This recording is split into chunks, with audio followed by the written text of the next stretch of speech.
Hey, let me shut my door real quick before we do anything. So that way if someone comes in here, they have to knock on the door. Let me see something here. Let me do one other quick thing before I do my introduction. Sorry, I should have done this sooner. But it is what it is. But it is what it is. Hold on a second.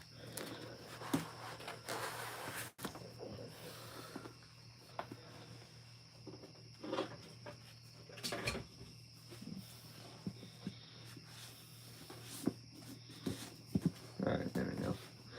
Alright. Okay, now we're officially ready. Okay, now we are officially ready. We are good to go, so let's get this going. Anyway, hello ladies and gentlemen, Force over here, and welcome back to another reading stream. Tonight, it is fine. We are finally here at the finale of Loveless. Even though we started it about 2 weeks ago, we are finally finishing off this book. And what a ride it has been with this book. I have very much enjoyed this book up to this point that we're at for it, and I have literally nothing but great things to say about it. So with that, we are going to go ahead and start reading the final part, and this will be non-interrupted because there is literally that many pages left, so it's going to be all one part. We are not going to stop until we read this whole book, the rest of this book. So it'll technically be part 5 plus a bonus story that happens in the middle of part 4. But I chose to save it for part 5 because to me it made a bit more sense. So, yeah. But, as the usual recap that I like to do, so for a recap, Georgia War has finally won back. Hey, hello Daniel Barry, how you doing tonight? But for a recap, Georgia has finally gotten back her 2 friends. She managed to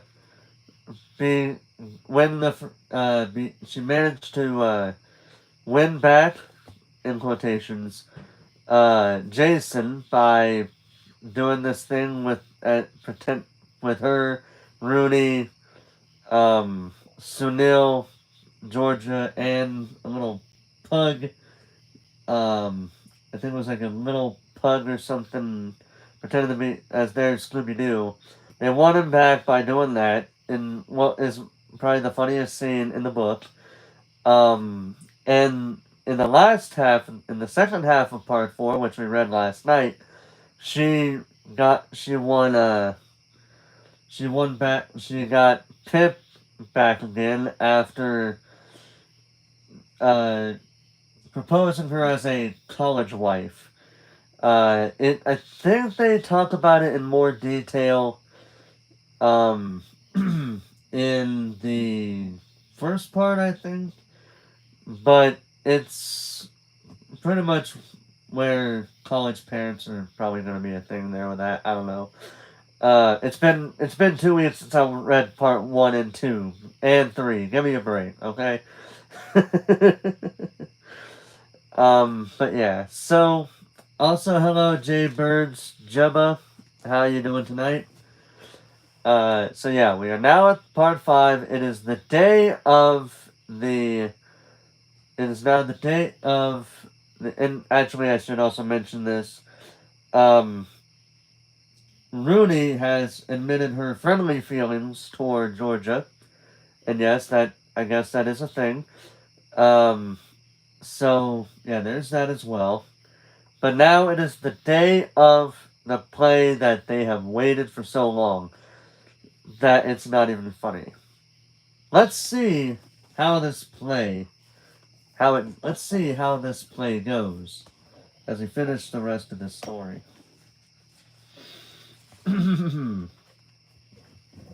Let me move this a little bit over. So that way it fits where I can read the book clearly. Alright. Now I do want to say, because I know there are people here, I will be picking moments of reading the comments. If I either finish the chapter, or if there is like a thing like, let me see if I can find it, like this bit right here where you got the stars in the middle of the paragraphs. When it comes to those stopping points, I will read chat. But otherwise, I will be reading the book. Alright? Just so we're all on the same page there. Also, I will also say this again at the end of the stream, but I do have a poll going on with four books that are going to be picked in a poll that I got going for people to pick the books. I'll read the backs of them so that way you guys know what they're about, and you guys can make your decision that way as well. But for now, let's finish this book.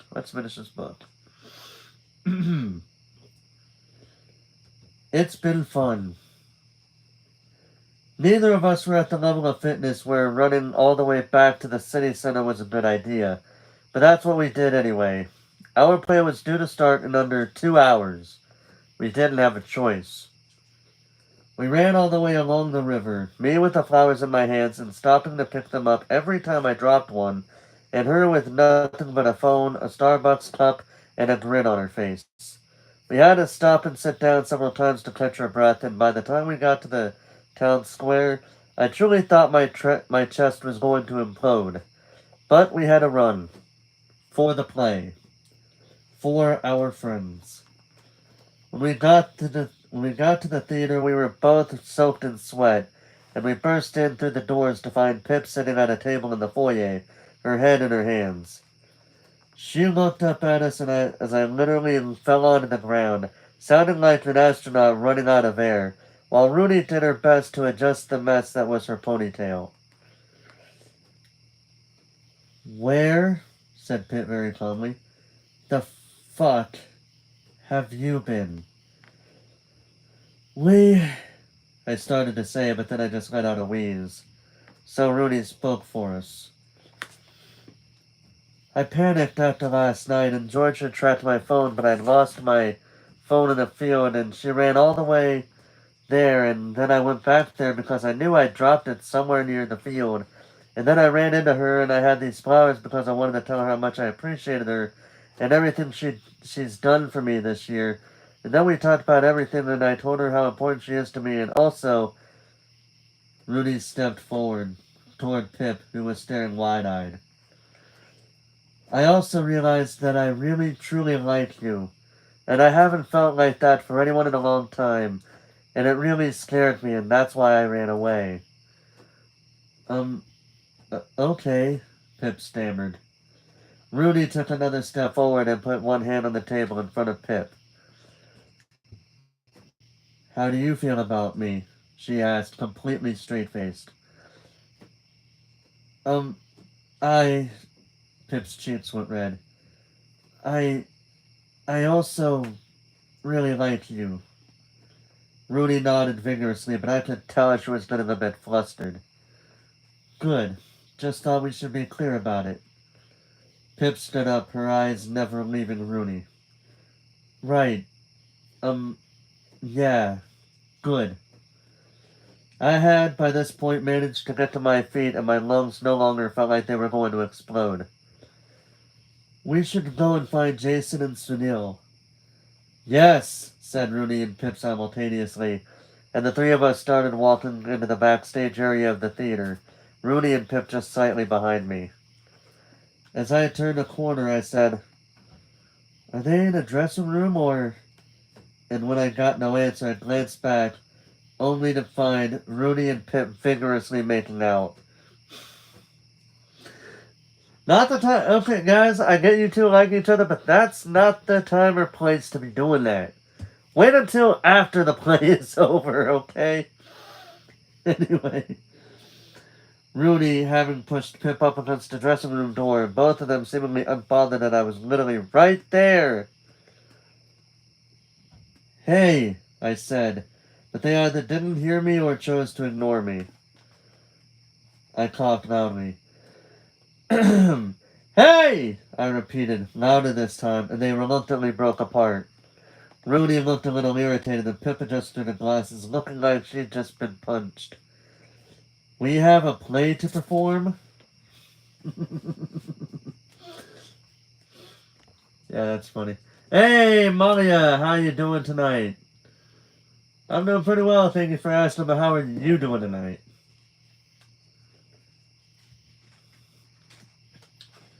Jason and Sunil were sitting on the edge of the stage, sharing a packet of salted popcorn. As soon as they saw us enter, Jason raised both his arms in triumph, while Sunil said, "Thank God!" Jason then ran over, picked me up, and carried me all the way onto the stage, while I laughed hysterically and tried to escape. "We're doing it!" he said, spinning us around. "We're doing the play!" "I feel like I'm gonna cry," Sunil said, and then stuffed 3 more pieces of popcorn into his mouth. Rudy clapped her hands loudly. "No more time for being happy! We need a good change before the people start arriving!" And so we did. Jason and Sunil had already arranged all our costumes, props, and set backstage, so we all got changed into our first costumes, then spent 10 minutes arranging the set we'd managed to craft with our limited resources.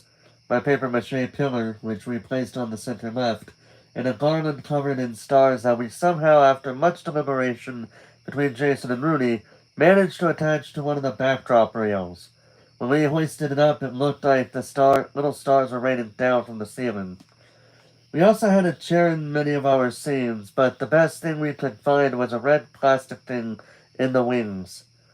"I have an idea," said Rudy, and she leapt off the stage to grab the flowers that I'd left on the front row seat. She brought them up into the stage and started taping flowers to the chair. By the time she'd finished, the chair had been transformed into a throne of flowers. It was 10 minutes until our performance when I started to wonder who was actually going to attend the show. Obviously, Sadie had been invited, since she was judging it, and I could guess that Sunil would have invited Jess. But would that be it? 2 audience members? I peeked out from behind the curtains and waited, and soon I was proven very, very wrong. First, a few people I recognized from Pride Show showed up. Sunil immediately went out to greet them and eventually gestured for the rest of us to come say hi. Moments later, another small group of people arrived and Sunil introduced them as his friends from his orchestra. They all started rambling about how much they'd been looking forward to this. I didn't know whether that scared me or excited me. Next, Sadie arrived with a couple of friends. She came to say a quick hello before sitting down in the front row, the most intimidating choice of seat possible. Soon after, Jess arrived, and after saying hi to the Pride Social gang, went to see Sadie. They hugged and sat down together, seeming to be good friends. University was a small world. A gaggle of large boys showed up, and I had no idea who they were until Jason went over to greet them. They were a few of his rowing teammates. And then 2 other people showed up, again complete strangers to me, but Pip ran over to them, hugged them, and then introduced them as Lizzie and Leo, 2 friends she'd made at Lat Am Soch. I didn't have anyone who came along specifically to see me. Neither did Rooney. I didn't mind, though. Who I had there, these 4 people, was enough. And despite my lack of contribution, we had an audience. Enough to fill up 3 whole rows of seats. Maybe that wasn't a lot, but it felt like a lot to me. It felt like what we were doing mattered. We're doing well, thank you for asking. You're welcome. At 3 minutes to 2, the 5 of us gathered in the right wing and huddled up. "Does anyone else feel like they need a shit?" asked Pip. "Yes," said Rudy immediately, while Sunil said, "Well, I wouldn't exactly put it like that." "We're going to be fine," said Jason. "Everyone relax." "You telling me to relax makes me even less relaxed," said Pip. "Whatever happens," I said, It's been fun, right? It's all been fun. Everyone nodded. We all knew it had. Whatever happened with the play, with the society, with our strange little friendship group, it had all been so much fun. Let's do this, said Jason, and we all put our hands in.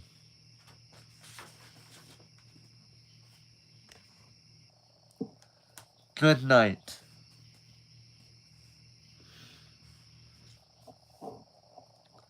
Jason was on stage first, with a microphone and dressed as Romeo, in brightly colored contrasting prints. This is just a little pre-show announcement, he said. Firstly, thank you everyone for coming. Very nice to see such a large and impressive turnout.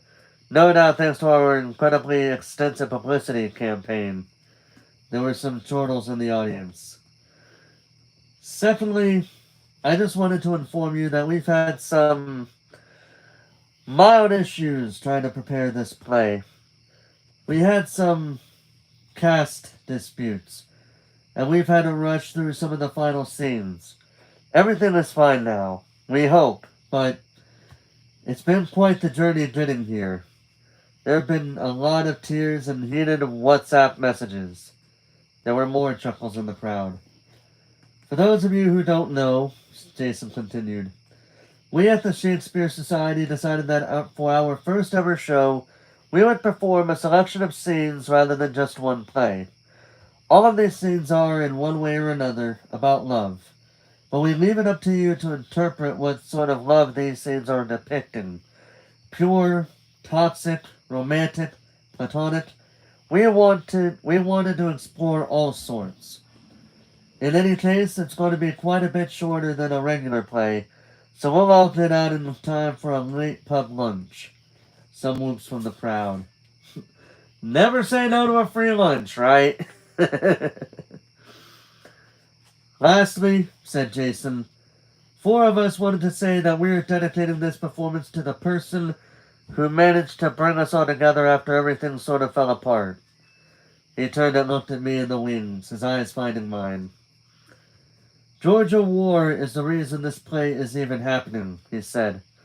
And it might just be a small play, but it matters to all of us. Quite a lot. And Georgia deserves to have something made just for her. So this one's for you, Georgia. This is a play about love.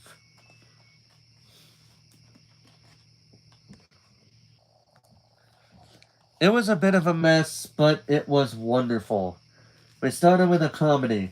Rudy and Pip going on as Benedict and Beatrice, and soon the audience were in stitches. I somehow found myself hearing the story of Much Ado About Nothing, as if I had never heard it before. It was alive and in front of me. It was beautiful. 12th Night was up next, which meant it was nearly time for me to go on. And that's when I realized I was fine. No nausea, no running to the bathroom like Les Miserables in year 13. I was nervous, sure, but a normal level of nervous, mixed with excitement to perform, to act, to do the thing I really, really enjoyed. And when I went on and did my come-away death speech, I really did have fun. Jason and Sunil went on after me as Orsino and Viola, and I watched from one side, smiling, relieved, happy. I'd done it. We'd done it. Jason and Rudy did some Romeo and Juliet, making it as passionate as if they were really dating. Then all of us did some King Lear, where Lear tries to figure out which of his daughters loves him the most. And then I was Prospero, with Sunil as Ariel from The Tempest, both of us needing the other, but wanting to be free from our magical bond. Rudy and Pip came back and did more Much Ado, where Benedict and Beatrice finally admit they love each other, and when they kissed, the audience roared with applause. And finally we ended with A Midsummer Night's Dream. Or rather, I did. I sat in the throne of flowers and read the final lines to conclude the play. So good night unto you all. I smiled gently at the faces of the audience, hoping, praying this had all been enough. That this wouldn't be the last time I performed with my best friends. Give me your hands, if we be friends, and Robin shall restore amends. Sunil dimmed the stage lights and then the audience were on their feet. We took our bows as the audience cheered. This wouldn't go down in university history. This wouldn't be anything special to anyone else. People would forget about this, or just remember it as that kind of weird but interesting student play they saw one time. Nobody else in the universe would see this play, but I guess that made it ours.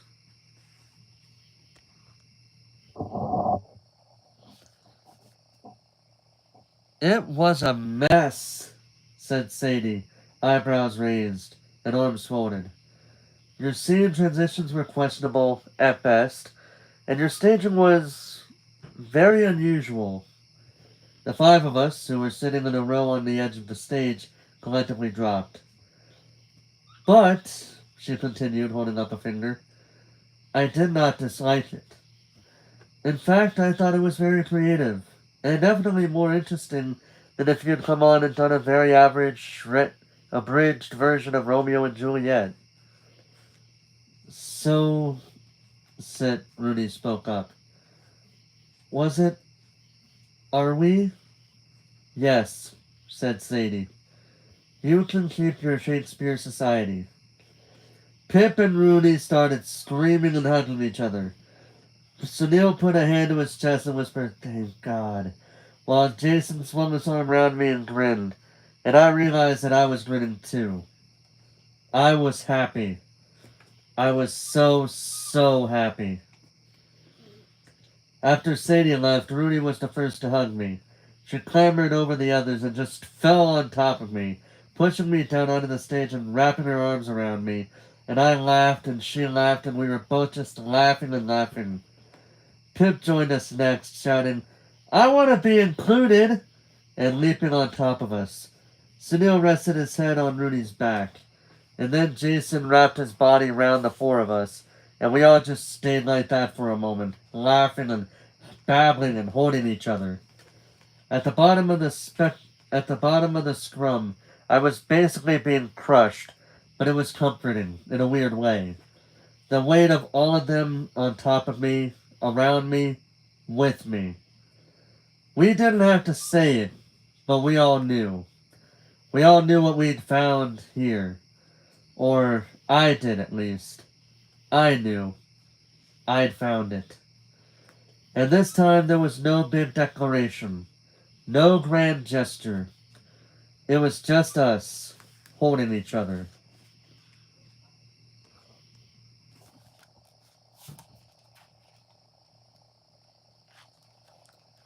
The house. The house was on a street corner. A Victorian terraced building, but not an aesthetically pleasing one, and it had worryingly small windows. The five of us stood outside, staring up at it, nobody speaking. No one wanted to say what we were all thinking. It looked kind of shit. A month after our play performance, me, Rooney, Pip, and Jason realized that we did not have anywhere to live next year. Durham University's college accommodation was primarily for first-year students, and a few third and fourth-year students. Second years were generally expected to find their own place to live. So most freshers had formed little groups around December and January, gone house hunting, and signed rental agreements. Due to the drama of this year, we had totally missed the memo, and by the end of April, most of the university arranged rental accommodation in Durham was already completely taken for the next academic year, which left us having to trawl through dodgy adverts on private landlord websites. I'm sure it's nice on the inside, said Rudy, stepping forward and knocking on the door. You said that about the last three, said Pip, arms folded. And I'll be right, eventually. Just to say, said Sunil, maybe we should reconsider how bothered we are about having a living room. Although Sunil was in his third year, he decided at the last minute to return next year to do a master's degree in music. He still had no idea what he wanted to do with his life, which I thought was very relatable and understandable, and he said he loved being at Durham and wanted to stay for a little while longer. But Jess was leaving at the end of the year. In fact, most of Sunil's third year friends were. As soon as we discovered this, we asked him to live with us, and he said yes. The door opened and a tired student let us in, explaining that everyone was out at lectures except her, so we could walk around and look in any of the rooms we wanted. We all headed into the kitchen first, which doubled up as a living room with a sofa on one side and the kitchen counters on the other. It was all very old and well used, but seemed functional and clean, which was all we needed. We were students. We couldn't be picky. It's actually not bad, said Sunil. See? Said Rooney, gesturing around. I told you this would be the one. Jason folded his arms. It's quite small. The top of his head was very close to the ceiling. But no black mold, Pip pointed out. And there's enough room to have everyone here, I said. By everyone, I meant the five of us, plus the others who'd been coming along to our rehearsals. Well, they weren't really rehearsals anymore. It wasn't like we had another play to prepare for this year, and we were all getting busy with exams and coursework, so we usually just met up to chat, watch movies, and get takeaway food. Every Friday night in my and Rooney's room. Sometimes Sanu would bring Jess along, or Pip would bring her friends, Lizzie and Leo. Sometimes half the Castle men's rowing team showed up. Loud boys who scared me at first, but they were actually quite nice when you got to know them. Sometimes it'd just be the original five, or fewer if we were busy. It had become a ritual, my favorite university ritual. And this is the perfect place for Roderick, said Rooney brightly, pointing at an empty corner next to the sofa arm. We headed towards the two downstairs bedrooms, which were both pretty ordinary. Jason and I peered into the second one. It was almost as messy as Pip's current bedroom. I always wanted a downstairs bedroom, said Jason. I don't know why. It just seemed cool. You'd be right next to the road. I think I'd like it. Ambient noise. And look! He pointed at a patch of empty wall above the bed, enough room for a framed photograph. The perfect place for Mystery Ink.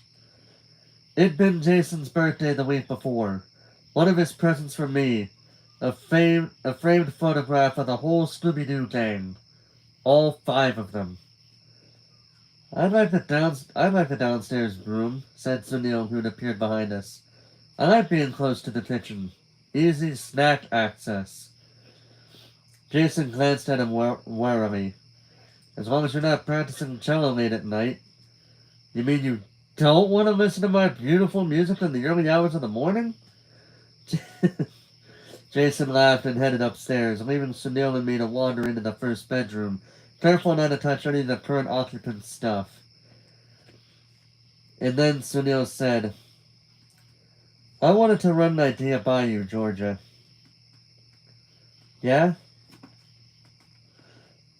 Well, I'm going to be Pride Soch president for a couple more months, and before I have to step down, I wanted to set up a new group within Pride Soch, a society for aromantic and asexual students. And I suppose I wondered whether you'd want to be involved. Not necessarily as president of it, but, well, I don't know. I just wanted to ask.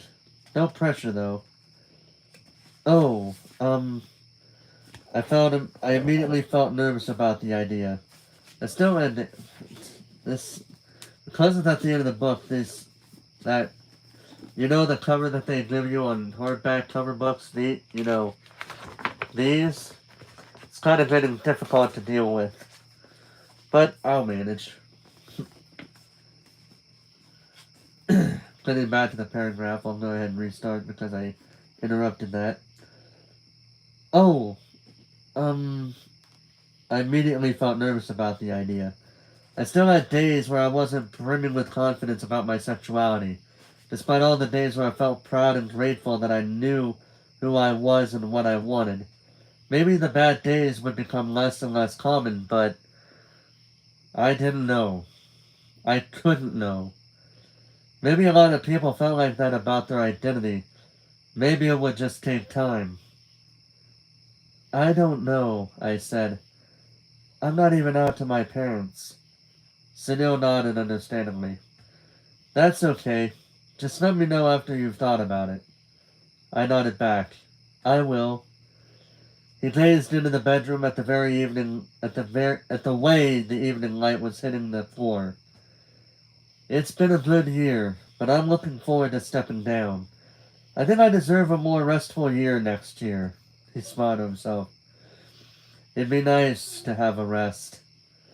There were 3 more bedrooms upstairs, and Pip and Rooney immediately beelined for the most obviously large one. I'm having this one, said Pip and Rooney simultaneously, then glared at each other. I need more room, said Rooney. I'm like a whole foot taller than you. Firstly, that's a lie. You are only a few inches taller, at least 6 inches. And secondly, I need more room because I have way more clothes than you. You're both going to be sleeping in the same room loads and you're both going to be sleeping in the same room loads anyway, Jason muttered, rolling his eyes, and Pip shot him a look that mixed embarrassment with alarm while Rooney immediately went bright red, opened her mouth, and began to protest. Based on how they were acting before the play, he is absolutely right. I have no doubt about that. Rooney had still been spending nights out of our room. The first time it happened after the play, I was scared that she had gone back to heavy drinking and clubbing with strangers. But when I eventually confronted her about it, she timidly revealed that she was spending all those nights in Pip's room, and the clothes she kept leaving there was a bit of a giveaway. She'd spend nights in our room too, though. Lots of nights. It wasn't like she'd replace me or I was less important. She was one of my best friends. I was one of hers, and we both understood what that meant now. Once Rooney had finished berating Jason for bringing up her sex life and Jason had technically retreated towards the bathroom, I watched as Rooney and Pip stood together in the doorway. Rooney gently touched Pip's hand with hers, and Rooney leaned towards her and whispered something I couldn't hear that made Pip grin wide. I stepped away to peer inside another of the bedrooms. This one had a big sash window, a sink in the corner, and whoever lived there had stuck Polaroid photos all over one of the walls. The carpet was kind of odd. They had a bold red pattern that reminded me of Grand's curtains, but I didn't dislike it. I didn't dislike any of it. It wasn't fancy or anything, but I could really imagine myself living there. I could imagine all of us there, starting a new academic year, coming home and slumping on the sofa next to each other, chatting in the kitchen in the mornings over bowls of cereal, crowding into the biggest bedroom for movie nights, falling asleep in each other's beds when we were too tired to move. I could imagine all of it. A future. A small future. And not a forever future, but a future nonetheless. What do you think? Asked Rooney, who'd come to stand next to me in the doorway. It's okay, I said. It's not perfect. But, I smiled. But I think we could have fun here. She smiled back. I agree. Rooney returned to continue arguing with Pip over the largest bedroom, but I just stayed there for a moment, looking at what might be my future living space. After months of sleeping next to one of my best friends, I was a little nervous about going back to a solo bedroom, sleeping in a silent room with just my thoughts. I had time to get used to the idea, though. Until then, we would keep the beds together.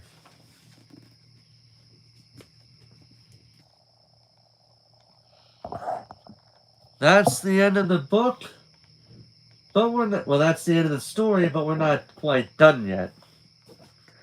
I did say we were going to read a special short story that happens after the book ends. And that's what I'm going to do.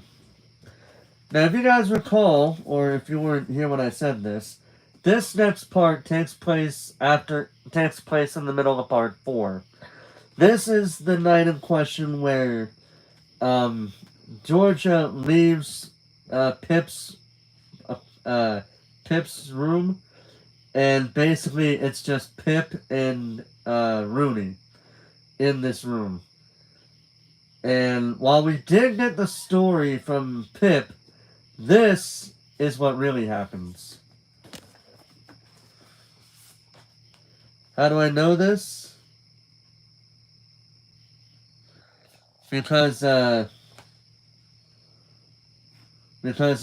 happens at the very tail end of it. Either that or it's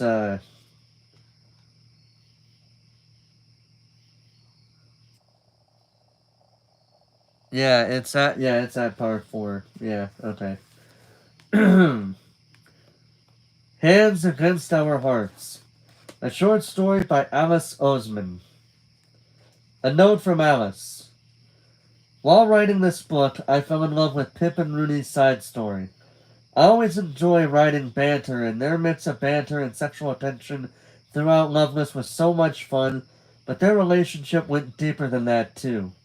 They're each experiencing their own issues with love and relationships, and working towards their own form of self-acceptance, just like Georgia is. One of my favorite scenes in Pip and Rooney's story is Pip's bombardment of messages the night of their first kiss. I always imagined that there was a lot that Pip didn't tell Georgia in those messages. So, of course, I had no choice but to write the scene. And that's exactly what she did. Are you ready? Well, ready or not, we're reading it anyway. But I will probably be taking a break around... Actually, I'll go ahead and take a little break right now. I'll go ahead and get me something to drink. And it would be nice if I would stop hitting the camera stand with my book. Be right back. Oh, there's a lot. No, not enough room for me to get out of. There we go. Alright, be right back.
Oh, I was gonna say what the heck.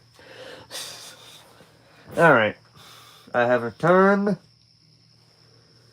Alright, let me go ahead and get me a drink real quick.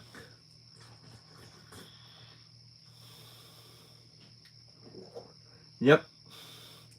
In case you guys are wondering what kind of cup this is is a Link X Zelda cup. Cause, I mean, you can tell because it's got Link and Zelda there. And the heart shape, even though that's in the style of Majora's Mask. Which I guess works because it is heart-shaped, but I mean, technically speaking, Majora's Mask is not about love at all. He's more about death and destruction and chaos. But I guess this could be like a good separation from Majora's Mask, I guess. I don't know. But in case you guys are wondering where I got this from, I got this from a friend of mine's merch store. I don't think she is selling it anymore. I could be wrong there. But there is another mug that I would like to get. That that's like that's like a it's got on it like a cat, I think, dressed in the style of Link or something. But I think there's like a cat on this mug, and there's like three triangular shaped pizzas, and on the mug it says Triforce Pizza. Because this friend of mine is probably one of the biggest fans of pizza, of course, depending on the toppings. But she is probably the biggest fan of pizzas I have ever known in my entire life. I mean, outside of a personal friend of mine who I remember when I was growing up in elementary school, his family always bought pizza once a week. Every week, once a week, his family would buy pizza, and oh man, it was really good. I love that. Because there was a pizza place that we live not too far from, called Rocky Fork Pizza. It has been years since we last went there, so I don't know if they're either open or if they've gotten better over the past few years since we last went there. But yeah, that's where we used to get our pizza because it was closer to us. But we were also able to get, like, we also went to other pizza places. Little Caesars, Pizza Hut, mainly Pizza Hut. Um, that's really about it because we didn't really go anywhere else up until my teenage years when we were starting to eat places like Pizza Cottage, Panther Pizza, um, which is my alma mater's pizza place, by the way. What else? Recently we've been having this local place called Deborah's Pizza, which is really good. Yeah, it's so good. But right now, actively, the only pizza place I don't currently like is Don and Sue's Pizza, because the last time I tried them, their pizza tasted like if you put all the things that you would expect to be put on a pizza, and put it on top of cardboard. Because that's exactly what it tasted like. It tasted, like, the toppings I had no problem with, but the pizza dough itself was hard. It was like soft hard, where it's soft, but it it was hard to, bite into. If that makes any sense. Needless to say, like I said, I didn't like. That's literally the only pizza place I actively do not like right now. But of course, every pizza place is different. That's how it's going to be. Even if there are multiple locations of the same pizza place, that's just how it is. Anyway, let's get this short story started. Rooney. No, I'm shattered, says Georgia from Pip's bedroom doorway. She looks right at me. You two, carry on. I look back at her. She knows exactly what she's doing. Asshole. I mean, I could just go back to St. John's with her instead of staying here and rehearsing with Pip. It's 1 a.m. and we've been rehearsing for hours. So actually, the reasonable and sensible thing to do would be to go back with Georgia and go to bed. Except I'm not reasonable or sensible and I want to stay here. With Pip. The girl who I want to kiss so badly I feel like I'm on the verge of having an aneurysm. Georgia knows this and apparently wants me to die. Damn. I guess that's one way of putting it. Yeah, we should probably keep going until we can do it without the script, says Pip, looking at me with her fucking giant brown eyes, and maybe there's a hint of something else underneath. Maybe she wants me to stay. Or, more likely, I'm just projecting. Funny how I've always been able to tell when people who are into me, but with Pip there's just a voice in the back of my mind screaming, "She likes you as a friend! Kissing her will ruin everything!" You already have it memorized, I say. But you don't, she says, standing there looking at me with a cheeky smile. Short curls, baggy hoodie, Kill me. Why is this aneurysm taking so long? The door clicks, and when we both turn to look, Georgia has gone. I perfectly picture her smug smile as she walks down the corridor.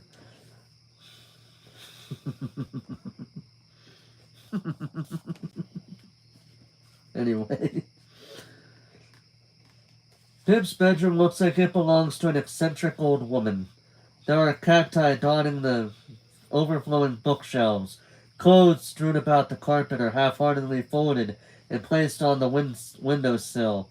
An assortment of used crockery that don't match each other. A large lesbian pride flag above her bed. And so many sets of fairy lights that the room is probably a major fire risk. Somehow, though, it's very cozy. And it's a nice change from the cold, empty space of the room I share with Georgia. I love Georgia, and it's better now we've moved to beds, but sometimes our room makes me feel like I'm drifting through outer space, slowly running out of oxygen. Here, says Pip, sitting down next to me on the cushions and handing me a cup of tea. Did you put 3 sugars? Yep. She sips her tea. Way too many. I raise my eyebrows. I don't know how you drink it without sugar. I drink it the way tea is supposed to be drank. Milk only. Alright, let's have a nice friendly debate about this. If you drink tea, how do you drink it? Do you drink it with cream, sugar, whatever? Or that's probably coffee right there with cream. But how do you drink tea if you do drink it? And remember, be nice. I'm just saying. Oh yeah, I forgot you're pretentious. She lets out a short, loud laugh, spilling a few drops of tea on her jersey shorts. I stop myself from looking at her shorts for too long. We sit there and drink our tea in silence. You don't have to stay, she says after a few minutes. If you're tired, you should probably sleep. I'm not tired, I look at her. I'm never tired at night. I'm only tired in the mornings. Some may say that's not the healthiest way to exist. I laugh. Well, I'm not a very healthy person generally. Well, I wish you'd looked after yourself more, she tells me, and I don't really know what to say to that. If I open my mouth, I might accidentally beg her to look after me. I might ask if I can sit next to her forever on a pile of cushions with a mug of tea warming my palms. The silence goes on too long, and then she asks, So, shall we carry on? A miracle! I say, standing near the door, while Pip is sitting on the bed, legs crossed and arms folded. Here's our own hands against our hearts. I stride over and sit down next to her. Come, I will have thee. I lean towards her, grinning. She doesn't break my gaze. It's just acting.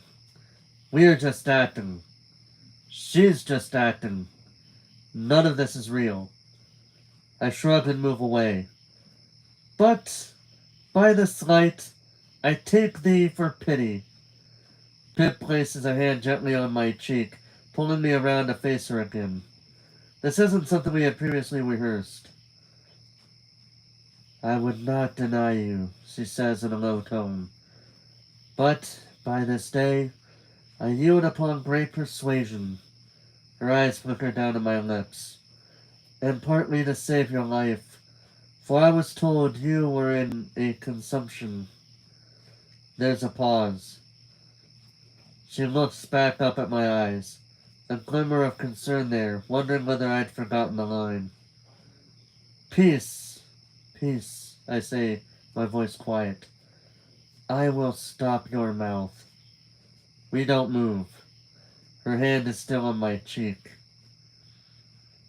So that's when we kiss, I say, trying to sound completely and totally unbothered. Yeah, she says. Do you want to practice it? I ask, unable to stop myself. No, she answers very quickly, pulling her hand away and moving so there's a full meter between us. Oh, okay then. I want to tease her so badly. I want to make some stupid comment about how I'm really good at kissing, and I hope she's up to my level. But more than anything, I don't want her to hate me. So, I guess we can't do it without the script now, I say, shuffling a little farther from her on the bed. She snorts. I mean, I could do it an hour ago. I will accept you have a better memory than me, if you can accept that I'm the superior theater director. She shakes her head. Nope, never. You know what? I reach out and poke her leg. I think you just enjoy having someone to argue with. What? What? She splutters, going a bit little red. That is the most hypocritical thing I have ever heard. You only wanted to talk to me because you liked bantering with me. A fair point. Well, I like that you bantered back. She stays silent. Ironic, I guess. I'm getting too close. I'm being too much. I'm making her uncomfortable. She doesn't feel the same way I should. I should go, I say. It's like 2 in the morning. Pip looks at her watch. She wears a watch. Roman numerals. Brown fox leather. I don't know why I find that so hot. Because you probably never meet too many people that wear watches that look like that. Maybe, I don't know.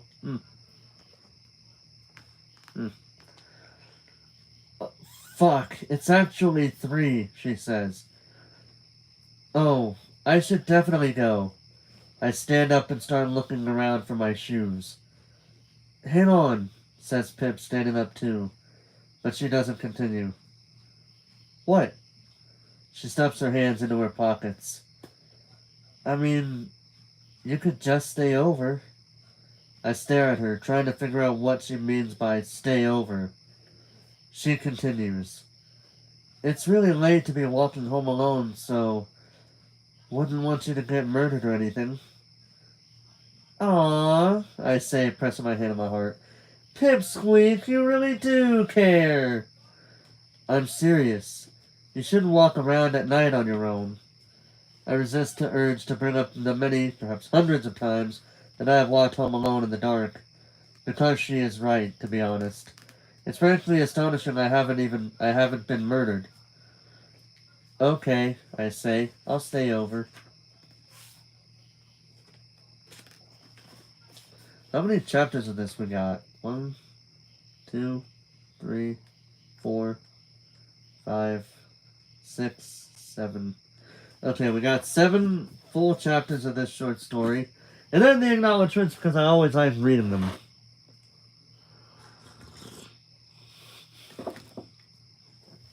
I always like reading the acknowledgements, because they're always so nice to read in my book. Actually, let me, even though I'm not really using my PlayStation right now, because there's no reason to, I'm going to put my controller on my lap, so that way if that screen fades, I can press a button to ensure that it doesn't, because I got my phone charging with this thing.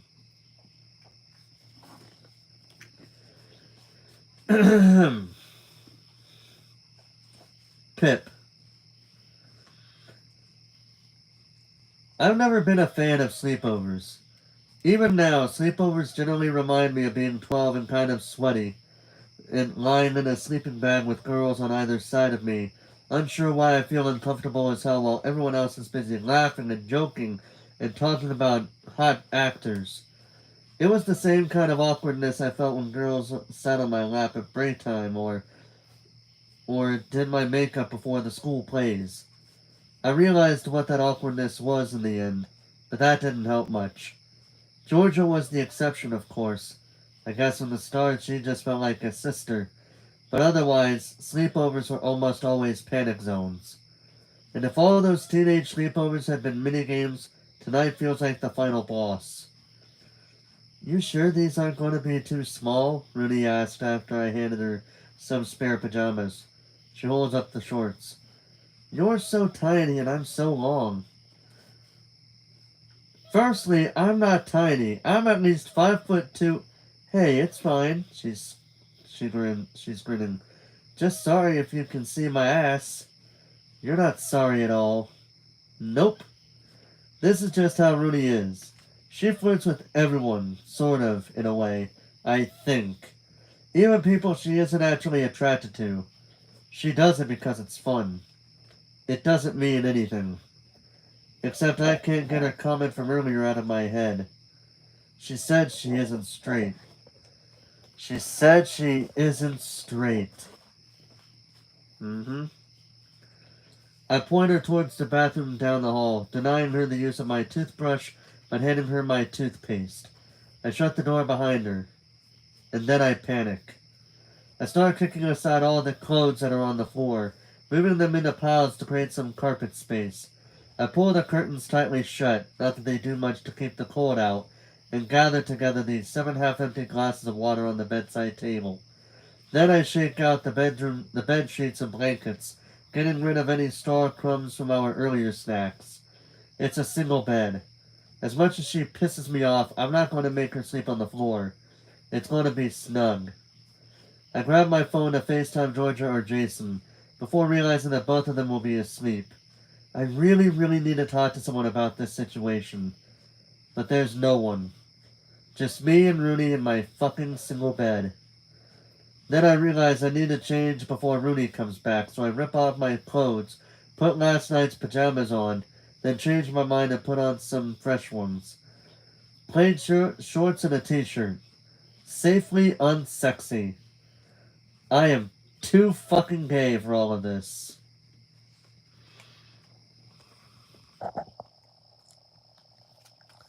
Moments later, Rudy returns, wearing my clothes.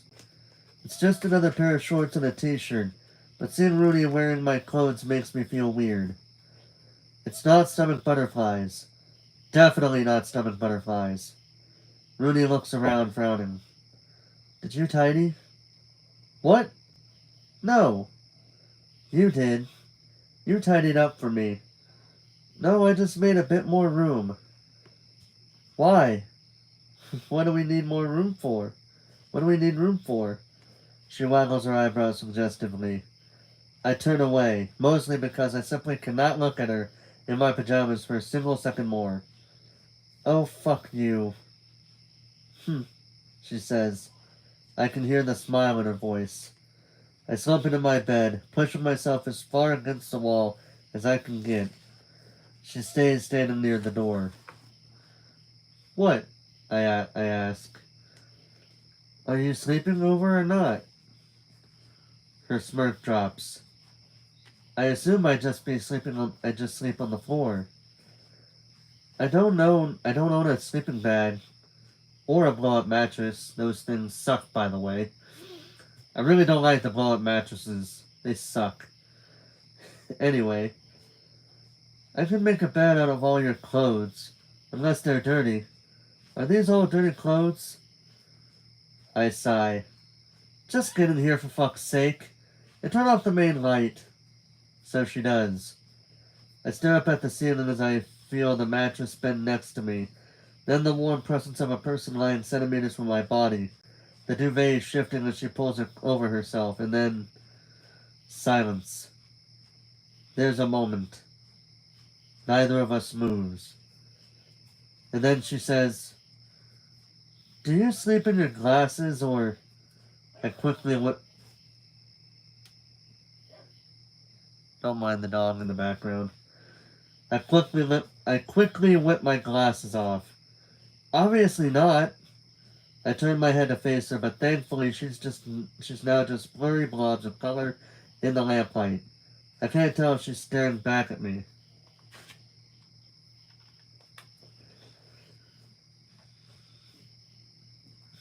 I hold up my glasses to her. Can you put these on the bedside table? Yeah, she takes them. Can I try them on? If you want. She puts them on, then makes a satisfied noise and turns to look at me. Wow, you really need glasses, huh? I am very short-sighted, yes. Do they suit me? Rudy, I literally cannot see right now. Oh, right. She takes them off and puts them on the bedside table. There's a silence for another minute or so, and I start to think she's just falling asleep. I close my eyes, but I immediately know there's no way I'm falling asleep anytime soon. Even if there was a chance that she liked me back, I've been in this situation before. A girl gets a little curious. I fall in love with her. She realizes she doesn't actually like me that much. I ended up devastated. I've been through that, and I'm not letting it happen again. Not with someone I genuinely like as a person. What do you see when you look at me? Rooney asks out of nowhere. My eyes fly open. What? I feel her roll her whole body to face me, and she asks it again. What do you see when you look at me? I turn my head and look at her. She's blurry, illuminated by the lamp behind her, but I feel like I could recognize her from a mile away. The long dark ponytail, her shoulders, the corners of her mouth. I guess I see, I swallow. I see someone who's trying really hard to enjoy life and, maybe gets it wrong sometimes, but she's always trying to do better and be better and grow and change and all that. I guess? You're a good person, sometimes you act without thinking. But underneath it all, you're just trying to be a good person to other people and do the best you can at whatever you're doing. That's what I see.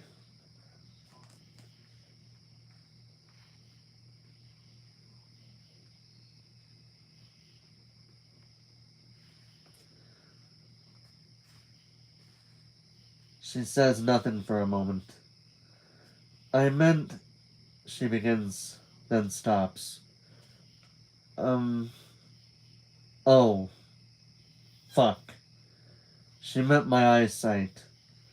She was asking what she looks like when I don't have my glasses on.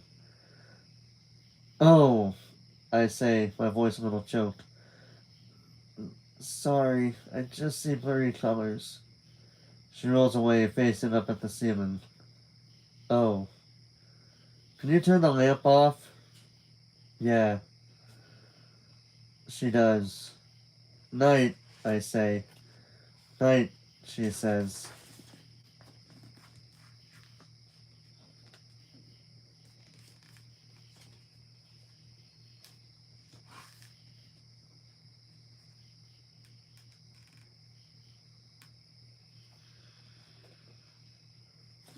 Rudy.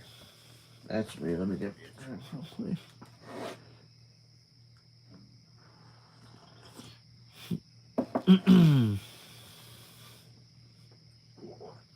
When the hell did they start putting Dragon Ball Super on Fortnite? I'm literally looking at my TV, and that's the very first thing that's the first thing I'm noticing. When the hell did they put Dragon Ball on Fortnite? What the? I did not know they were putting Dragon Ball Super on Fortnite. I'm gonna assume it's to kind of, in a way, promote the Dragon Ball. In one way to promote the Dragon Ball Z, Spartan Zero that they got going on in October, which I'm still very much excited about. Yeah. Anyway, Rooney. I roll away from her so she doesn't see me welling up. Literally welling up. Tears in my actual eyes. I am the most embarrassing person in the world. Did I think she was a little bit attracted to me physically? Maybe. Did I think she'd stare into my soul, had a look at who I really am, and still wanted to be around me? No. Great. Thanks so much for making me immediately fall in love with you. Or, no. That's an exaggeration. I'm not in love. I can't let myself get that far. Not again. I stay extremely still, eyes shut, until I'm sure Pip's asleep. She's facing the wall and I'm facing the ceiling. A terrible choice since I never sleep on my back. But I don't want to move and risk waking her up. I've never felt like this in bed with someone. I've enjoyed a lot of my nights with people, and having someone next to me in bed has always been kind of comforting, even if I don't know them that well. Sleeping next to Georgia has practically cured all my sleep problems. She's like a warm beacon of calm, making me feel safe and relaxed and at home. I feel safe in some ways here with Pip, but incredibly dangerous in others. I keep my eyes closed and drift in and out of sleep, never quite fully nodding off, falling into dreams and then escaping and snapping out of them. My mind is racing, flying through thoughts about the play tomorrow. Pip's plaid shorts, lines of Shakespeare, George's woolen jumpers, Beth's voice on the phone, and then I'm being chased through Durham by zombies, jolting awake just as I'm about to be violently eaten, breathing hard, hoping Pip hasn't noticed. When I roll my head to look at her, she's still exactly where she was, facing the wall, tufts of hair curling over the nape of her neck. I don't think I'm in love with Pip, but I know that I could be, eventually, when we know each other better, and that terrifies me. After an unbearable amount of time, I decide to risk it all and check my phone. It's almost 5 a.m. I'm going to be rolling up to the play tomorrow on almost zero sleep. Great. My mouth feels dry. I really, really need some water. I peer at the collection of glasses on the bedside table, but decide that they are probably old and gross, so I make the call. I get out of bed, I get out of Pip's bed as quickly as I can, tiptoe across the room, and leave.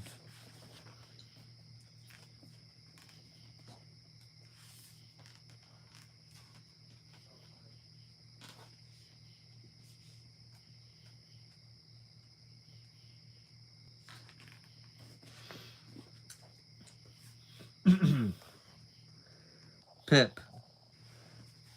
Classic Rooney to have fallen asleep immediately without a care in the world, leaving me to stare at the wall and try not to move all night. Seriously, who falls asleep that quickly? Imagine being able to sleep without listening to a true crime podcast episode or immersing yourself into your imaginary dream world for at least an hour. Part of me feels genuinely annoyed at her, even though none of this is her fault. It's not her fault I'm attracted to tall girls who are mildly mean to me. It's not her fault that I've managed to develop yet another crush on a girl who will almost certainly break my heart. When she gets up, my stomach lurches. I'm actually scared she's going to leave. But once the door closes, I roll over and find her phone still on the pillow. She returns minutes later, and only once she's near the bed can I make out through my blurred vision that she has a glass of water. She takes a few sips and puts it on the bedside table and climbs back into bed. There's no point in me trying to pretend to sleep now. She can obviously see I'm awake. Sorry I woke you up, she says, her voice soft as she lies down and pulls the cover back over her. I think about telling her I've been awake the whole time, but then say, it's fine. I should have offered you some water earlier. Why would you when I have this entire collection next to me? She gestures at the half-empty glass of water on my bedside table. You definitely don't want to drink from any of those. That's what I thought. Hence my journey to the kitchen. We fall into silence. In my experience, the most dangerous part of a sleepover is right before you fall asleep. Everyone's tired and we're all comfortable with each other because we've been hanging out and chatting and cracking jokes for at least a few hours. So that's when the emotional truths come out. That's when you get the urge to whisper all your secrets into the dark. I hate that I'm getting that urge right now. I can't stop running over my lines for tomorrow, Rooney says. In my head. Same, I say. Easier than telling her I can't stop thinking about her next to me, wearing my pajamas. I wouldn't want her to know that. Last time I was in a play, I was like 14. What was the play? Hamlet? I grin. Ah, good. The gayest one. She laughs. What? Twelfth Night is definitely the gayest. Lots of them are pretty gay. True. And that's why we love Shakespeare. She laughs again. High and breathy. I love it. Who did you play? I ask, and she starts telling me all about her stint as Horatio, which gets us on to discussing all the school plays we've been in.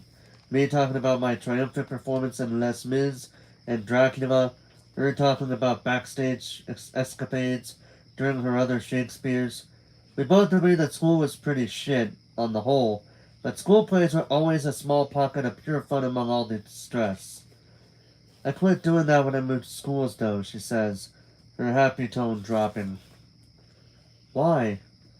I, I ask, then instantly regret it. Maybe she doesn't want to share. I shouldn't pressure her to share. There was this guy, she murmurs.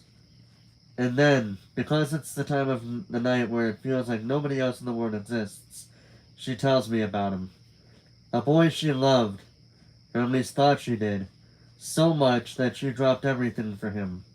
She changed her life, discarded her hobbies, forgot her friends, because someone became someone else.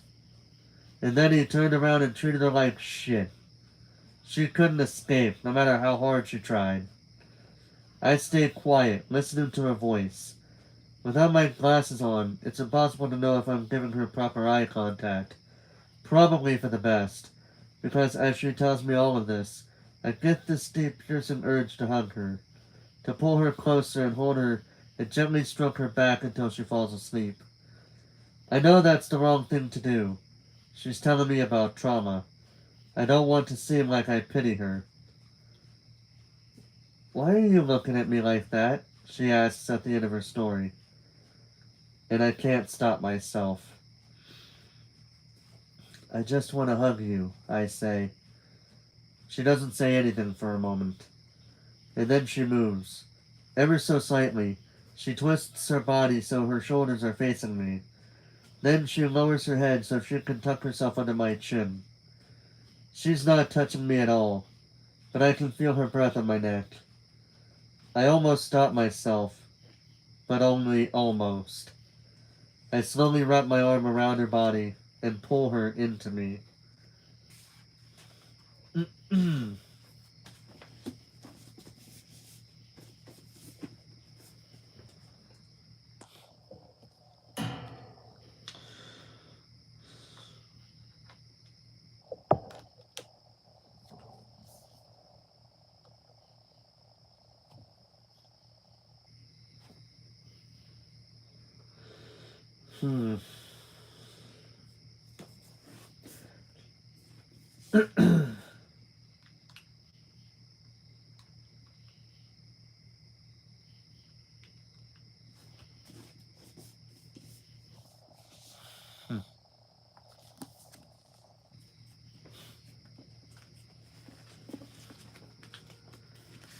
If you hear the background noise, family members watching TV, the TV just happens to be a bit loud right now.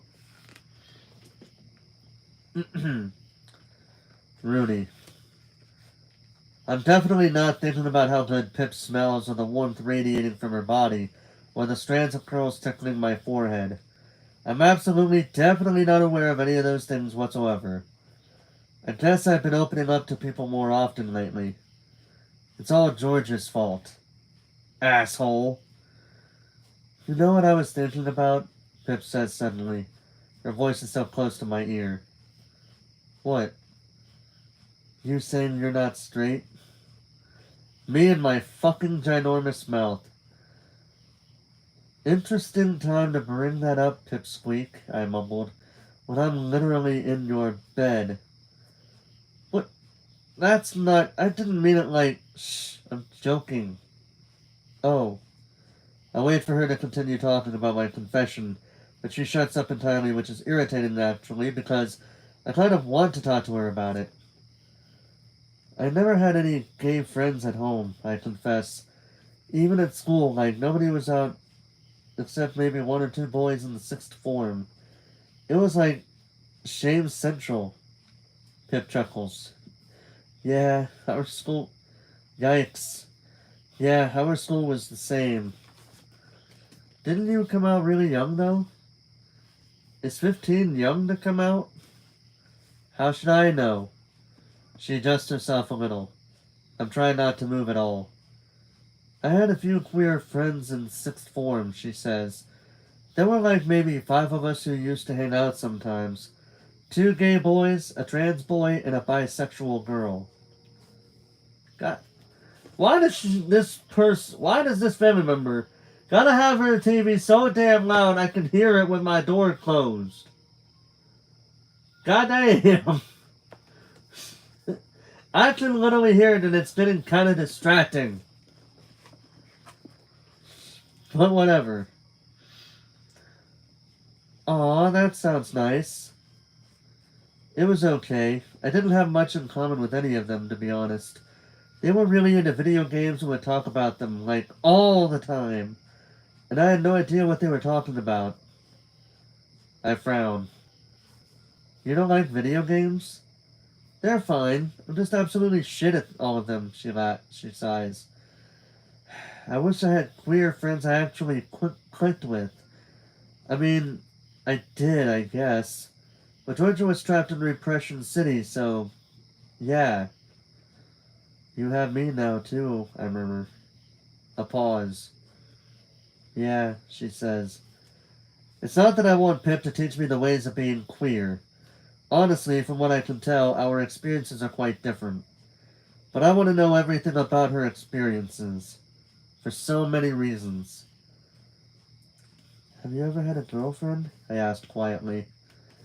There's a moment of silence, then she pulls her arm back and turns to look up at the ceiling. I feel instantly colder without her arm around me, and I regret asking anything at all. No, she says. There was one girl who, wanted to get with me a couple of times, so obviously I developed a massive crush on her. But she got a boyfriend like 2 weeks later and told me she'd kissed me as a joke and she was straight after all. Jesus. I think it really fucked me up a bit. I think after that, I don't know. I stopped even being able to imagine myself in a real relationship. It didn't feel realistic. So I just kept to myself. I didn't even try to, put myself out there. But it's different now you're here. A small smile breaks to her pained expression. Yeah, it's better here. With the Pride Social and all that. Yeah, I smirked. Still no girlfriend, though. You could get a girlfriend. Easy. You're really cute and wear plaid pajamas, shorts, and read Shakespeare and have houseplants. She raises an eyebrow, turning her head to face me. You think I'm cute? I don't drop her eye contact. You know I do. She takes in a breath. Fuck. Fuck, fuck, fuck. Too much. I'm being too much. I think I'm probably pansexual, I say. There's nothing quite like diverting a conversation by making it all about me. Her expression relaxes. Yeah? Yeah, I don't know. I know there's a whole bi versus pan thing, but the attraction regardless of gender thing, I like that. I relate to that. Feels vague enough not to stress me out. She laughs. I kissed my friend Beth, I continue, when we were like 13, at some house party. Pip's eyes widen. No way. Yeah. She was like fully straight and definitely did it for boy attention. That's also what I thought I was doing, but looking back, I was 100% into it. She grins. You know, they say it's a classic teen queer girl experience to have had an incredibly dramatic, mildly homoerotic breakup with a best friend. Oh my god, really? Yep. Wow. I smile. I know she's kind of joking, but knowing that's a thing actually makes me feel a little comforted. I guess I am a real queer girl. You sure are. We fall into silence again, and I wonder how much time has passed, and only then do I think about how long we've been talking without bantering. Bantering is fun, don't get me wrong, and Pip and I are very good at it, but we've never talked like that before. Raw. No quips, no jibes. Just feelings. And Pip's just looking at me. I look back. Her eyes are a little out of focus. Maybe because she doesn't have her glasses on. What about me is cute? She asks. How can I even begin to answer that? Physically or personality-wise? I ask. She frowns, confused, then just looks embarrassed. Actually, don't answer. Okay. Can you see me from there? I ask. Our faces are only a ruler's width apart, maybe less. Only blobs, she says. I move closer. How about now? Her eyes are trying to focus, but it still doesn't quite feel like she's looking at me. Not quite, she says. I move closer. We're only a few centimeters apart on the pillow. Now? I ask. Pip doesn't answer. Doesn't even answer. Damn it, loud vehicles! Stop being so damn loud, damn it! Sorry. Anyway. Pip doesn't even answer. She just chuckles breathily, and it's like a gunshot. I know that she can see me. What do you see when you look at me? She whispers. I see a fucking fighter. Someone who puts on a face to fight those battles, even when she's hurting, even when she's scared. Someone who has defied so much, who has ridded herself of so much shame, and learned to love who she is. Someone who loves without reservation, even when she's at risk of heartbreak. I see blurry colors, I say. We both laugh, and then we lie still. I can't look away from her. She doesn't look away either. I know it seems like I hate you, I say, but it's actually the opposite. Pip swallows. Yeah, me too. And when she looks at my lips, my sleep-addled mind takes that as the signal, and I lean in and kiss her.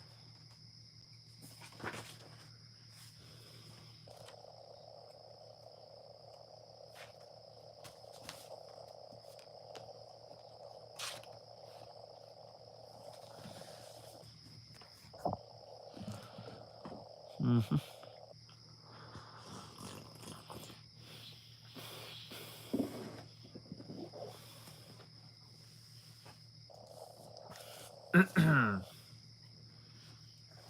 We are now 3 chapters away from the end. We're technically 2 chapters away from the final chapter of this short story, but we are 3 chapters away before the acknowledgments. Soon to be 2 because this chapter is going to be short. Pip. In the 2 seconds that Rudy's lips are touching mine, my brain takes me through 1,000 thoughts. Holy shit. Holy fucking shit. I'm dying. I'm dying. Are my hands shaking? If she hadn't kissed me then, I would have kissed her. Wow, her lips are soft. Oh no, wait, this wasn't supposed to happen. She's gonna leave me. She's gonna make out with me and then stomp on my fucking heart. Jesus Christ, don't move. Don't think. Don't feel. Don't do anything. No, kiss her back right now. Oh my god, I'm gonna make out with a hot, mean girl in my bed. Oh my fucking god, it's Rudy! Then she rips herself away from me, moving back so far she almost falls off the bed. I read her body language. Fear. She thinks she's made a mistake. I don't know how to tell her that she hasn't. I know she hasn't. I know this could all go wrong. I know I could end up crying for 2 months at that time with Millie, but maybe it'd be worth it. Maybe I'm willing to risk it all. I move closer to her. The fear drops. She slowly comes back to me. I put my hand on her waist. She cups my cheek. And then we're kissing again. At first, it's just one kiss. But then it's another.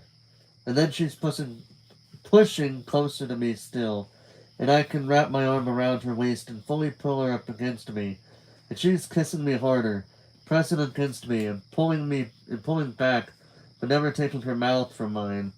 And I'm lightheaded as the wisps of her hair brush my skin. Oh God, we're making out. It's like we both realize what's happening at the same time. There's a pause. A tiny moment where her lips leave mine, and I dare to open my eyes, just a little, just to see if she's regretting this, just to ask whether she really means it. But before I can focus enough to think, she kisses me again, hard. I get a sudden flash of memory, the bouncy castle battle. For a while, it feels like that, sweaty excitement and frantically pushing and pulling at each other. Her rolling on top of me and pressing me into my mattress, our hands swapping positions, hers on my waist, mine on her shoulders. She makes a noise. I die. And then she gets closer and we slow down, kissing and hugging at the same time, and we do that for, God, I don't know. I don't even know. I can't even think. At one point, her mouth moves away towards my jaw and then my neck, and she whispers, "Can I do that?" And I just make a noise and nod because I can't think. I can't form words.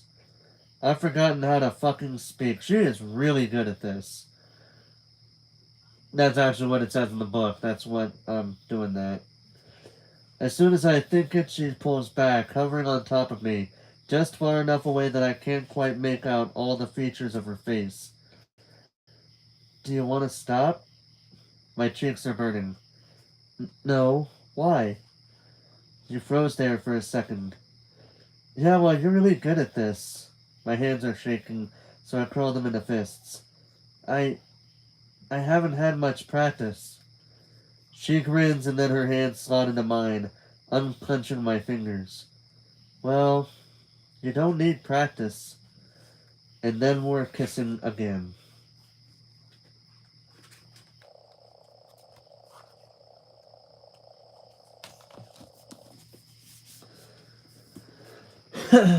They are very much enjoying this moment.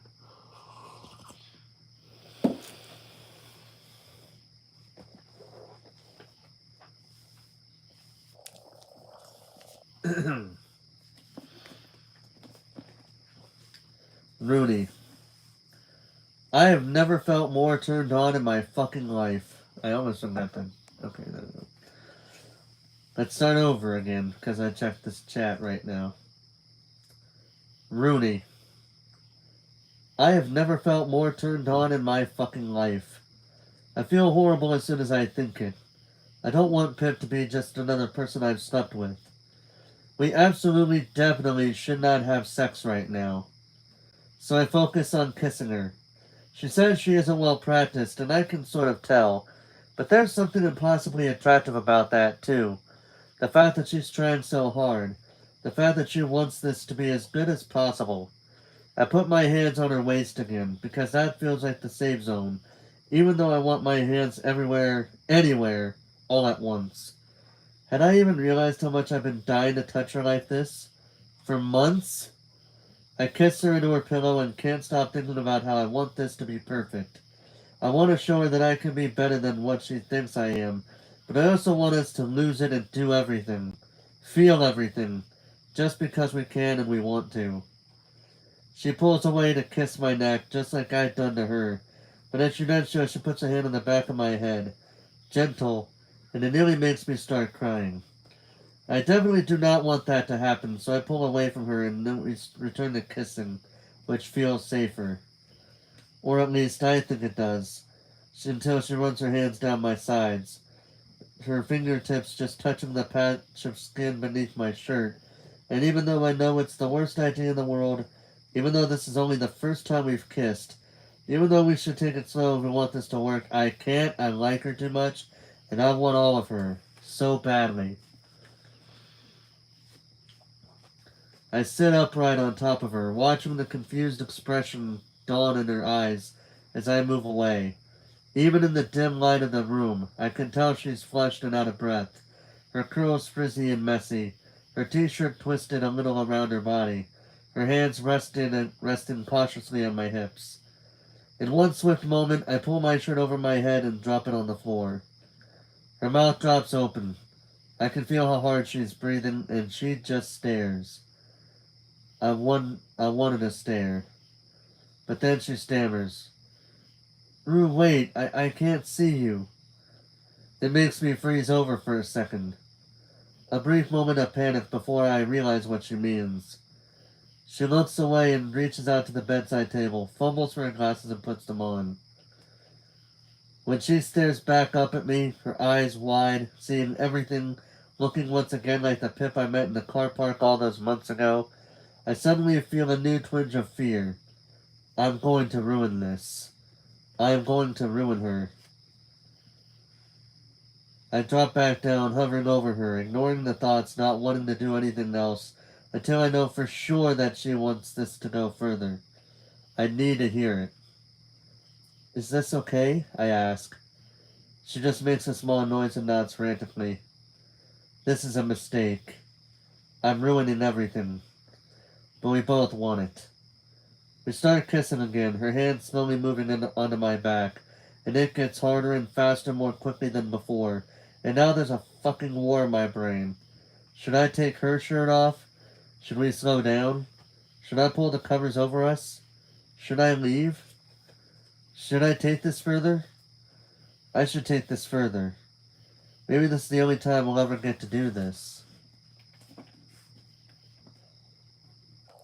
I slide my hands down towards the waistband of her shorts, then glance at her expression and I stop. As my palm brushes the skin of her stomach, Pip's expression changes, and suddenly I have no idea what she's thinking. She looks stuck, her breath caught in her throat. Is she scared? Does she hate it? Is she just nervous? Excited? It'd be her first time. Does she want it like this with me? Should we wait? Should we go on a date first? Should we kiss more? Should she have this experience with someone better? Someone nicer? Someone more mentally stable? And just like that, my brain breaks. Oh my god, I say without even meaning to. I can't do this. I can't fucking do this. Everything I do is bad because it's me doing it. I pull myself back from her, get out of the bed and say, I'm so sorry.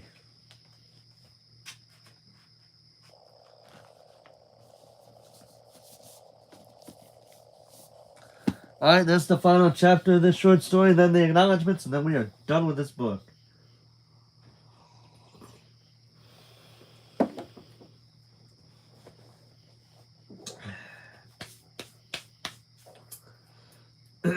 Let's do this.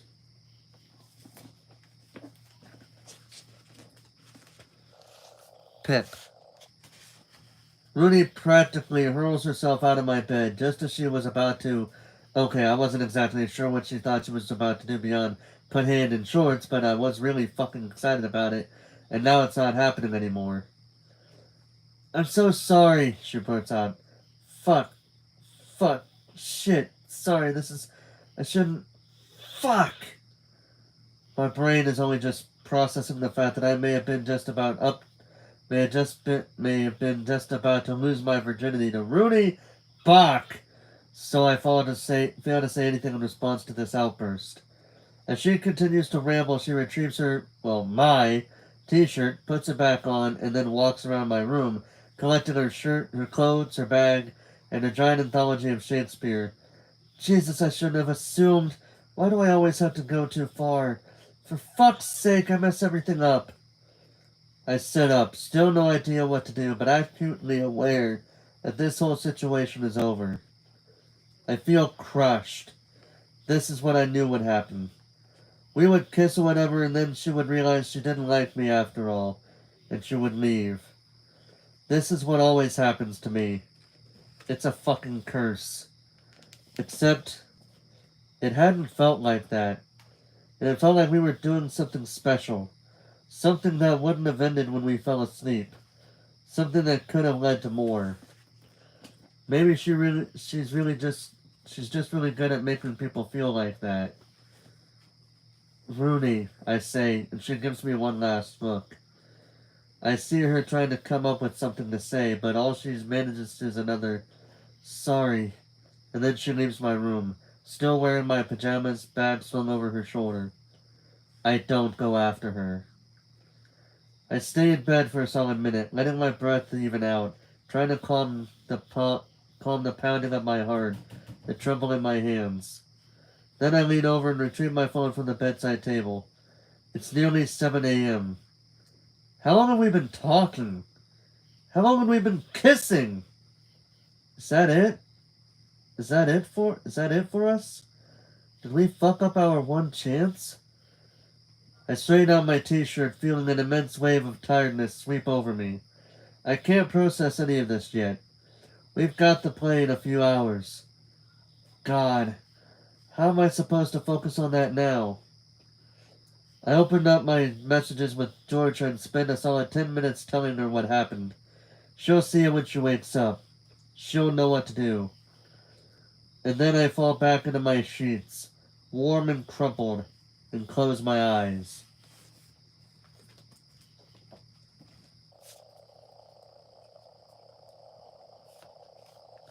Acknowledgements.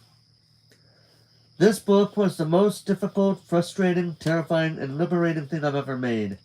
So many wonderful people helped me through this journey. Claire Wilson, my incredible agent, who has received more than her fair share of emotional emails. My editor, Harriet Wilson. My book's designer, Ryan Hammond. And everyone else at HarperCollins who has worked on this book. Thank you for your tireless efforts and support for my stories, despite me needing to extend almost every single deadline I was given. Emily Sherratt, Sam Stewart, Aunt Bell, and Kazaya Reina for their editing, insight, and beta reading, often under very speedy time constraints. My writer's soulmate, Lauren James, who has put up with the brunt of my woes regarding this book and helped me so much with structuring and pacing. My friends and family, in real life and online, and my readers who have cheered me along. Thank you so, so much, everyone. And thank you to all who have picked up this book. I really hope you've enjoyed this story.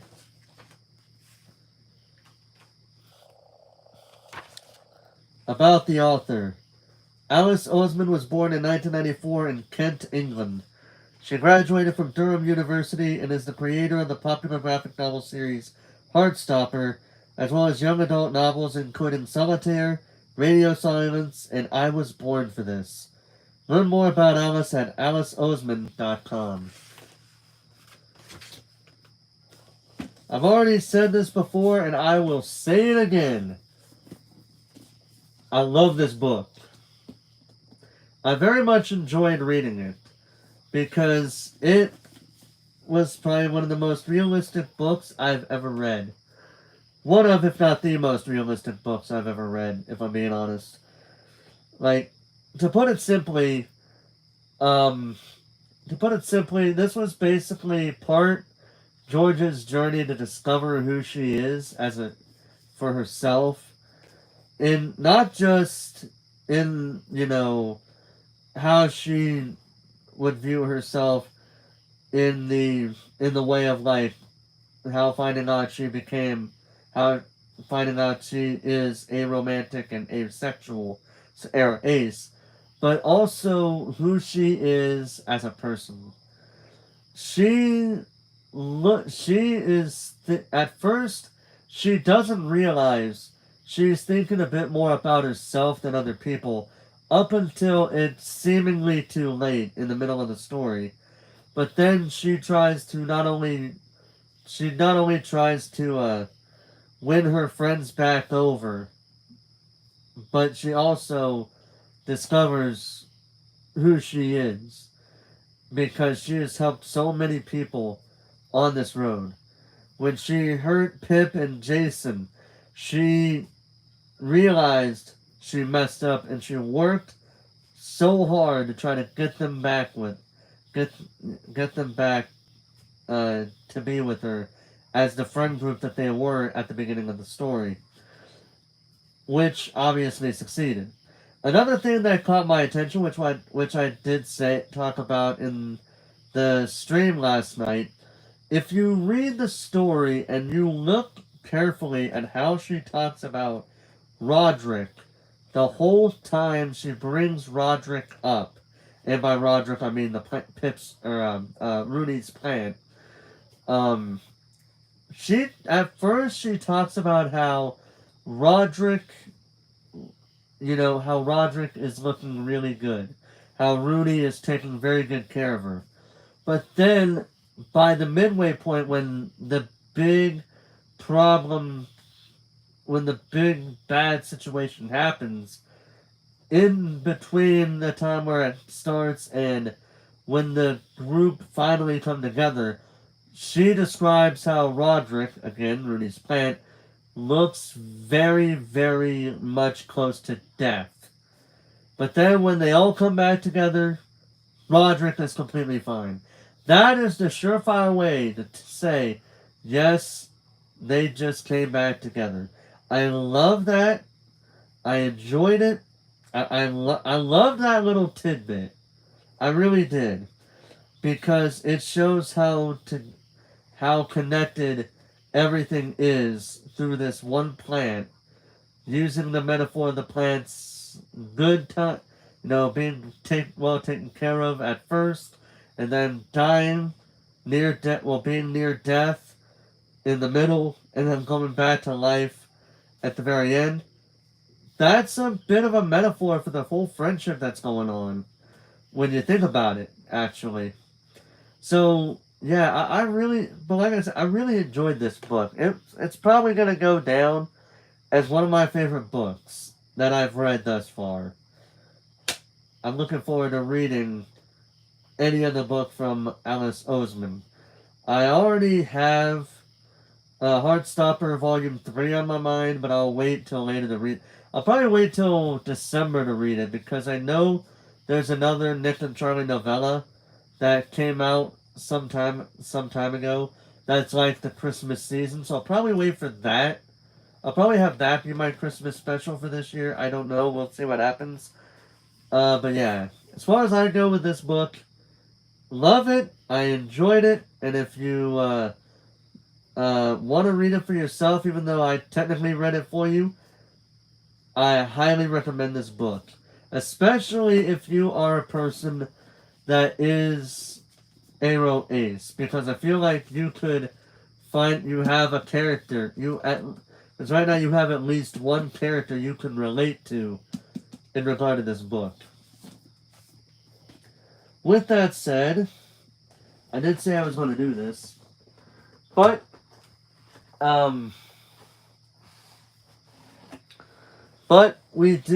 do have a community poll going right now, talking about which of these 4 books that I got on my lab you guys would like to see next.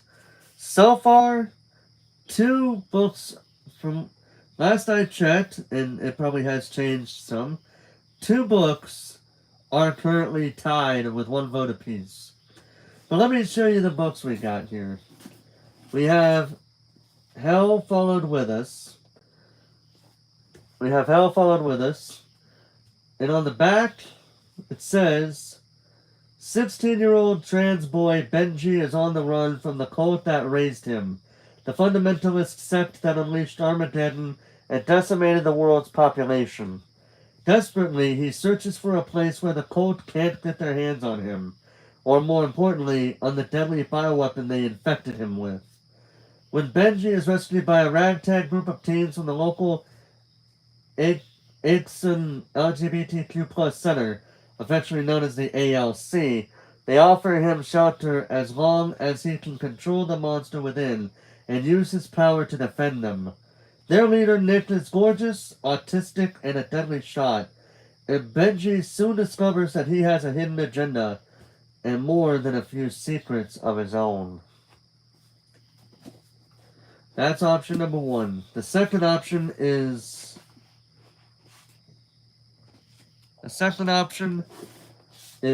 Darius the Great is Not Okay by Adib Khorram. Yeah. This book says on the back, Darius Kellner speaks better Klingon than Farsi, and he knows more about the Hobbit social cues than Persian ones. He's a fractional Persian, half his mom's side, and his first ever trip to Iran is about to change his life. Darius has never really fit in at home, and he's sure things are going to be the same in Iran. His clinical depression doesn't exactly help matters, and trying to explain his medication to his grandparents only makes things harder. Then Darius meets Sorab, the boy next door, and everything changes. Soon they're spending their days together, playing soccer, eating faluda, and talking for hours on a secret rooftop overlooking the city skyline. Sorab calls him Dariush, the original Farsi version of his name, and Darius has never felt more like himself than he does now that he's Dariush to Sorab. By turns hilarious and heartbreaking, Adib Khorram's brilliant debut is for anyone who's ever felt not good enough, then met a friend who makes them feel so much better than okay. For our third option, we have Suicide Notes by Michael Thomas Ford. This and Darius the Great is Not Okay are tied right now. Here's how we got. Here's the description on the back. 15-year-old Jeff wakes up on New Year's Day and finds himself in the hospital. Make that the psychiatric ward. Clearly there's been a huge mistake. Aside from the bandages on his wrists, there's no reason why Jeff should be here. He's perfectly fine. He doesn't need to spend an hour every day talking to a therapist or acting out skits about feelings with the other teens on the ward. But a funny thing happens as Jeff's 45-day sentence drags on. He realizes he's not as different from his fellow patients as he'd first thought. Compelling, witty, and refreshingly real, Suicide Notes is a darkly comic novel that examines the fuzzy line between normal, in quotations, and the rest of us. And the final option is The Way I Used to Be by Amber Smith. The back of this book says, Eden was always good at being good. Starting high school didn't change who she was. But the night her brother's best friend rapes her, Eden's world capsizes. What was once simple is now complex. What Eden once loved, who she once loved, she now hates. What she thought she knew to be true are now lies. Nothing makes sense anymore, and she knows she's supposed to tell someone what happened, but she can't. So she buries it instead. And she buries the way she used to be.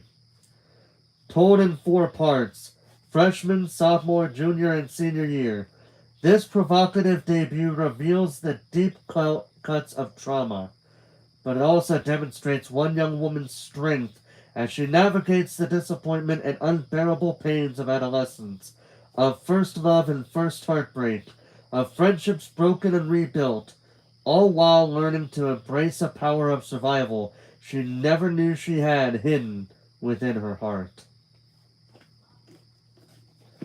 Those are the 4 book options that we have for this one. Tomorrow, I will announce, I don't know what I'll be doing. I'll probably be playing Phoenix Wright Ace Attorney, but, or I may be reading the book that's selected. I don't know, we'll see. But, for now, that is going to do it for me here tonight, ladies and gentlemen. Thank you guys so much for joining me on this time of reading Loveless by Alice Oseman, even though it took me even though I read the first 3 parts 2 weeks ago, and the last 2 parts this week. Either way, thank you guys for watching. Hope you guys enjoyed this story as much as I did. And even if you didn't, I still hope you enjoyed my reading it, even if it wasn't your cup of tea. Either way, thank you guys for watching. Hope you guys enjoyed, like I said 3 times now. And until next time, this is Forrest Walpole, signing off.